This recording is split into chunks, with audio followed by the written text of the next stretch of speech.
little guy, not bad. He came out a little farther? Yeah, he was out a little further. Yeah. Here again, I just thought just felt a little excess weight there.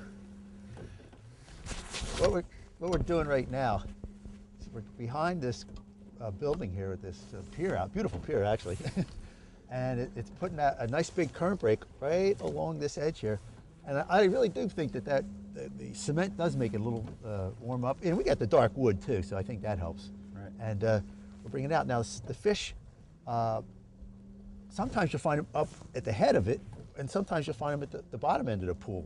Now we're finding them right along the stretch, but now they're coming out a little farther too, Absolutely. so they must have moved out just a little bit on that edge. I actually think they're going to move out as the day moves on too, so water comes up a degree or two, or they'll move out a little bit. You know, if you're fishing in you're trying to fish the eddies or, you know, the pools or the pockets, you still can't neglect coming out into the current a little bit. You know, you got to keep trying what works. You just got to keep trying till you find something that works. Because they're not just going to suspend in one spot there and sit there. They're going to move in and out, in and out. There you go, another one. This one's a little feisty.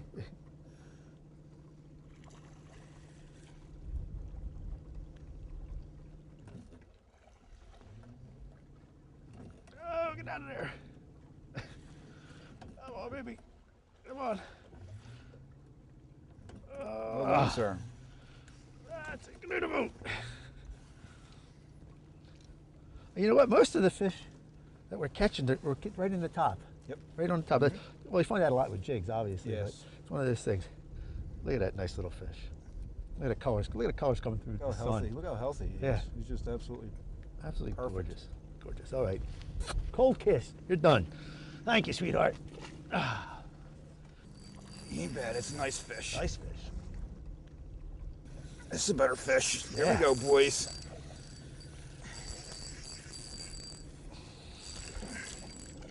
Nice fish. Nice fish. Come here. Come here. Ah, oh, come here. Oh. Don't pick him up at a line. That line could get fragile. Really. There you go, my friend. There you go.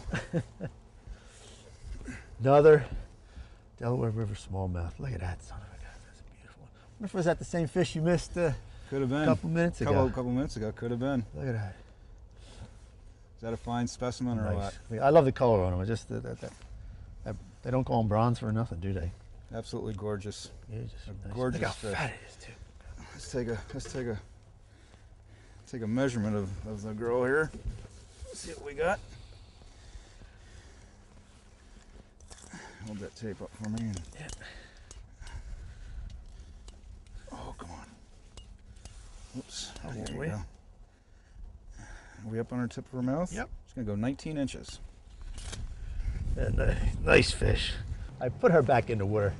Kurt, this is amazing that we're taking that nice fish off of this one piece of structure. It's just unbelievable, the quality of the fish that this river holds. It's absolutely beautiful. My guess is that there's something here that's holding them here other than the calm water. There must be a food source, and you know the concrete is allowing the water to warm up a little bit, and the fish are definitely here.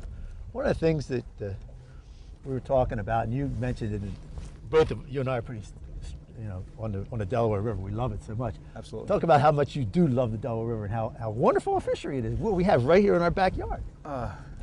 You know, the opportunities are endless. You know, you have such a wide variety of fish. Me, I love the smallmouth bass. There's a lot of them in the water. There's a lot of them in the river. Sometimes they can be tough to find, but other times, you know, they can be predictable. Yep. It's just an absolutely beautiful river to fish. It's clean. It runs clear. It's And there's a just ton of something about it. opportunity. I know we're And talking. it's in my backyard. Yeah, it's in Delaware Valley right here. One of the things that we touched on a little bit when we're talking is that it has walleye in here. Absolutely. It has shad in here. You get some largemouth. You caught a muskie not too long ago. Yep. Occasional muskie she gives up. Yeah, and there's a lot of good fish. Stripers. Look how that has come on since the water's cleaned up. Oh, absolutely. And all that. So if you get an opportunity, get out on the Delaware River here, especially in this cold water.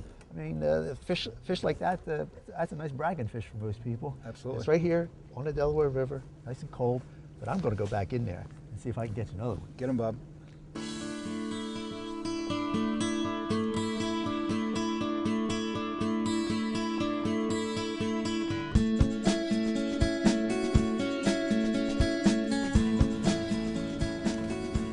Nice fish.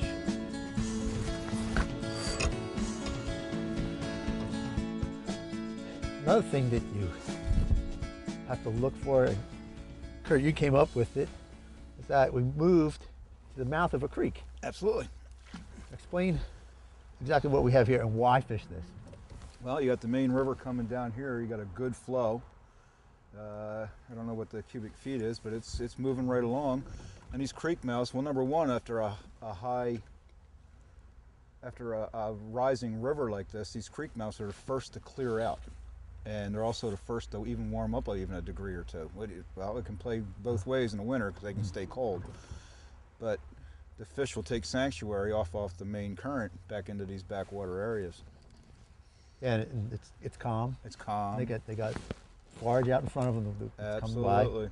but they can move, and literally they will move way up into these creeks. They'll move all the way up in them. I'll fish them all the way up in. Better fish.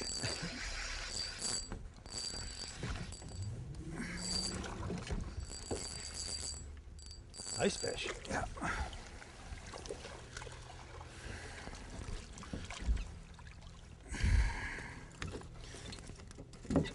There's another pretty good thumping he put on it.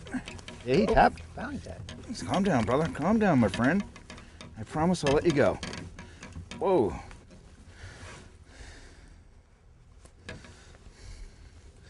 Nice little 16-incher. Yeah. Now, was he farther out? Yeah, he was out here in the middle. Out in the middle. Absolutely.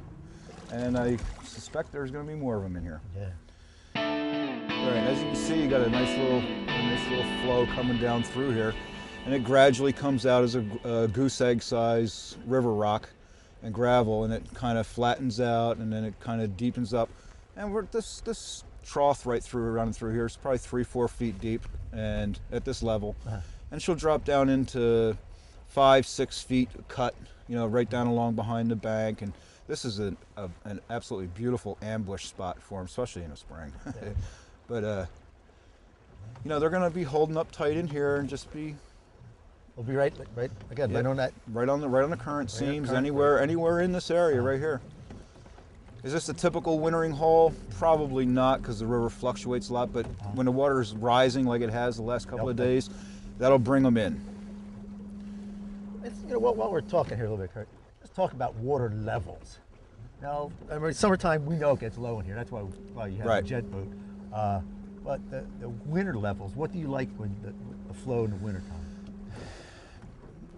I like the flow right about where it's at. I look at the USGS gauges, and you learn what flows are for the river heights. Like this one, for instance, right now at Regalsville gauge is right at about 7.8, and I know what that translates to all these shorelines, and that's the depth of the gauge in Regalsville. That's the closest gauge to this area that we're fishing, and I know how that translates into the depth, or how high and how much current's running through here and how deep we are. So if you're thinking about coming out here, make sure you check the flows, because you can either get into a lot of water or a little Absolutely. water. So make sure you go go to our website, Delaware Valley Outdoors, and you can find the river gauges.